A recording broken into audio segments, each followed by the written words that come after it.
Broadcasting live from the Disneyland monorail, it's Contemporary Inc. with your host, Bill Blair, your Lorcana podcast. Well, it was a weird week, but after a few thousand trips shuttling myself between the Disneyland Hotel and Tomorrowland, I'm feeling right as rain. And as promised, I've got a brand new design for this week's episode. For those of you with longer memories than mine, let's go back a couple of weeks. Yes, let's go back to the past, to the PPG Miami Lorcana Invitational 1K, or whatever they're calling it now. It was September's big game event, and the deck lists for the top 8 decks were really all over the place, if you cared to look. I painstakingly transcribed the winning decks into Dreamborn.inc and then moved the decks over into Pixelborn so that I could actually play with them. I feel like 8 decks is maybe a little much for a single podcast. I think it gets a little dense, but we were able to play all of them, and we're going to break it out over the next 2 weeks, that is right now and then in the future, and give you a little breakdown, just a little taste. I played each deck a few times, these notes being from my final pass with each one. Just some thoughts. Before we start, I just want you to know that I'm absolutely ridiculous, and I'm going to butcher these names. If you are actually one of these people, or you know them, or you even have thoughts on how their name should be pronounced, that's fine, but I'm not going to turn myself inside out trying to figure out these names. I simply cannot be bothered. But other than that, I would like to thank all of these people. They were nice enough to make up some fun decks and then share them with everybody, and I think that's pretty noble. Our first entry is Daniel Alcala. He put together a nice little amber steel deck that I felt pretty at home with. For those of you keeping score, I did put together an amber steel deck a couple of weeks ago before starting in on this new project, and it had a lot of the same bones, but I think that my sort of misunderstanding about how decks were supposed to be built really didn't give it a fair shake.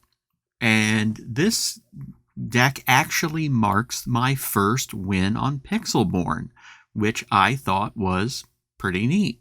The game that I played against a random stranger was actually quite quick. Their first turn, they didn't even ink a card. I'm wondering if they were just really new to the game, or if they just didn't have anything. Maybe the mulligan system didn't work, or they don't use it, or something. It just seems kind of weird that you wouldn't actively play on the first turn. But I was able to get a couple of those challenging Captain Hooks out there, and while they're not any good for really questing, they do come in real handy in the early game as far as policing the board. There were plenty of Fire the Cannons and Smash in this deck, which gave me, a lot of access for cheap sort of sniping damage, because you're not going to get the sort of coverage with the characters that you're going to get from some other colors. But man, it sure does feel good to just, boom, 1 ink, dead. And especially in the early game, those 2 and 3 damage cards are real effective in mopping things up. And even in the mid game, if you can attack for 2, challenge somebody for a couple and then slip in one of those smash cards, that's pretty good. The Tinkerbell Giant Fairy came in real handy when I was finally able to get her out. I've never actually brought her in at that reduced cost. I've always had to play her for her full ink value. But those little snipe damages that she deals out are really, really helpful. I can't begin to express how nice it is when she does deal damage to somebody, and then you get to do that extra little hit on the side. Ooh, that feels so good. Grab your sword. Oh my god, I love this card. It just, all those little characters that are on the board, it just sort of neatly mops them up. It feels real good when you do it. Doesn't feel good when anyone does it to you. We'll get to that later. This game was relatively quick. It was over in like less than 5 minutes. I don't know what was going on with the other player, but I'm going to take my wins where I can get them. It was largely painless, and I don't know if that was Daniel's fault or whatever. It's fine. We can play with this deck some more. Next up, Chad Kaplan. Chad came together with a Amethyst Ruby deck that I had that first draw. Oh my god, too many big cards. I had like 3 cards, 6 ink or more. I had 2 of those Maleficent Dragons, which is much too much for, thank God for the mulligan system, because this hand is ridiculous. Shield of Virtue, too expensive. I'm sure it's fine if you have a deck built around it. Late game, it's probably great. It just seems ridiculously overpriced for what you get. Maybe I need to play with this deck a little more, but I don't know. It just doesn't seem worth it. Most of the items in this game, I don't seem to get a lot of use out of. I'm sure it's a different aspect of play that I'm just not familiar with, but it's something I'm going to have to play with a little more. Friends on the Other Side. This card, there were 4 of them in the deck, and I kept pulling them, and I kept inking them because there didn't seem to be an opportune time to play it. Maybe it was the shuffle that I had, but there just wasn't a good time to play these damn cards. And I said a bad word there. We can't. This is a family show.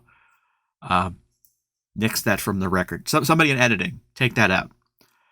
Friends on the Other Side. Couldn't use it. Mid-game. No characters in this. I've definitely could have dealt with some more mid game characters or the ability to draw cards. Maybe if I hadn't been inking all those friends on the other side, I would have had some more cards in my hand. I don't know. Maui came rushing in to save the day, but just $1 short, as I did lose this game.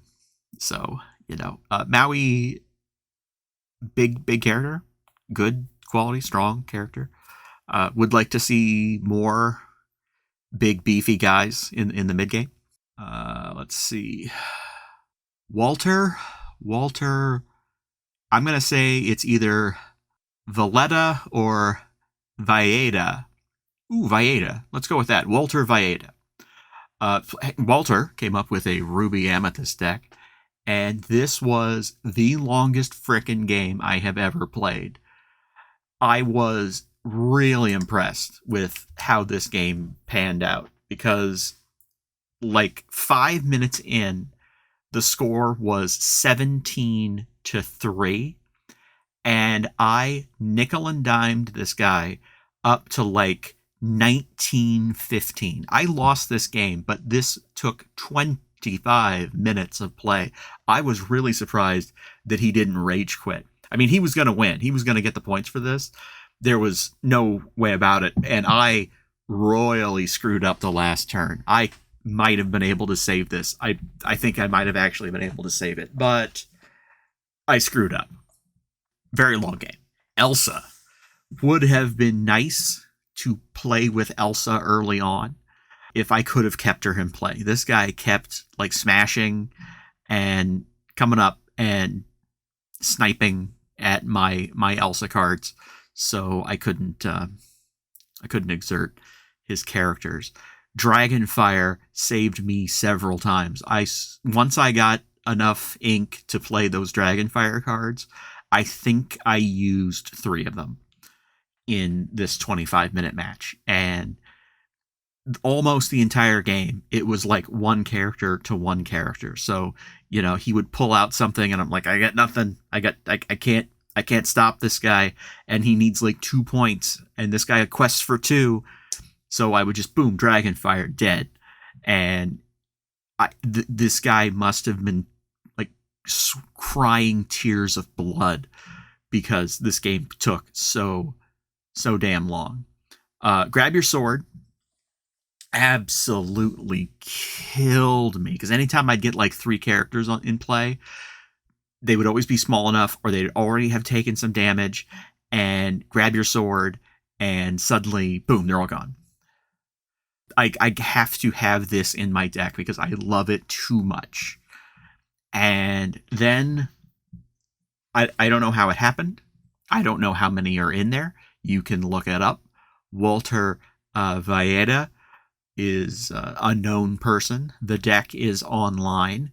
And I pulled 24 minutes into this game a Mickey Brave Little Tailor, and it was the only time in my entire life where I've seen that card come up and was able to actually play it, and I did. And then looking at the game board, I realized that I should have played it the next turn, and what I should have done was wiped all the cards from the board and then played it. But the game was basically over. It'd been over for 15 minutes. But, wow, just epic. Such a long, drawn out thing. It was beautiful. I loved it.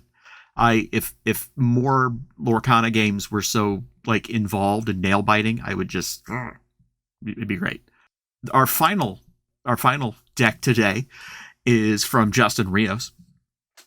Justin comes to the table with a Ruby Amethyst deck. And you know what?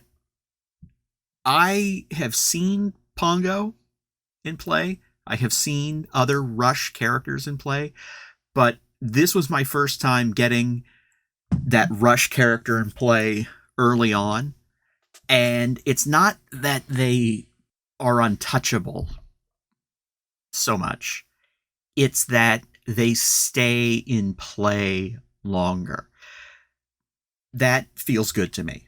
I'm sure I am the 1,000,000th person to come to Lorcana and say, I want to isolate 2 Rush characters and build a deck around them. Because, oh my god, it felt so good to just put a card down and have it in play and be able to play with it. Those kind of like, those bodyguard cards, they allow you to sort of direct where the damage goes. Go ahead, attack anybody, I don't care, but leave Pongo alone. Leave Brave Little Tailor alone. Just let him oh my god, quest for 4. Can you imagine?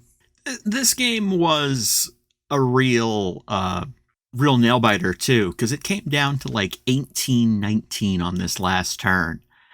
And I think that if I had gotten a little better start, this might be something really to play with, this deck from Justin, because I drew mostly like 4 and 5 ink cards on my draw. And I just, had a couple of turns where it was just like, just ink, and nothing. Just, just letting it go because I needed to get those 4 and 5 ink cards put down so I could actually play the cards that were in my hand. So I think if I was just a little faster, this would be good. This might be a good deck for me and the missus to play with. I'm not sure, though. I don't know how she's going to react to the Rush cards. It almost feels like cheating. Maybe if we played this deck against itself, so that the Rush characters would have someone to interact with. That might be interesting. Or maybe there's not enough rush characters in there, and you just pull one, and that's the only one we see for the whole game. That's also how it goes sometimes. As I said, all of these decks are available on Dreamborn.inc, and I'm looking at the most popular decks right now, and most of them are really old.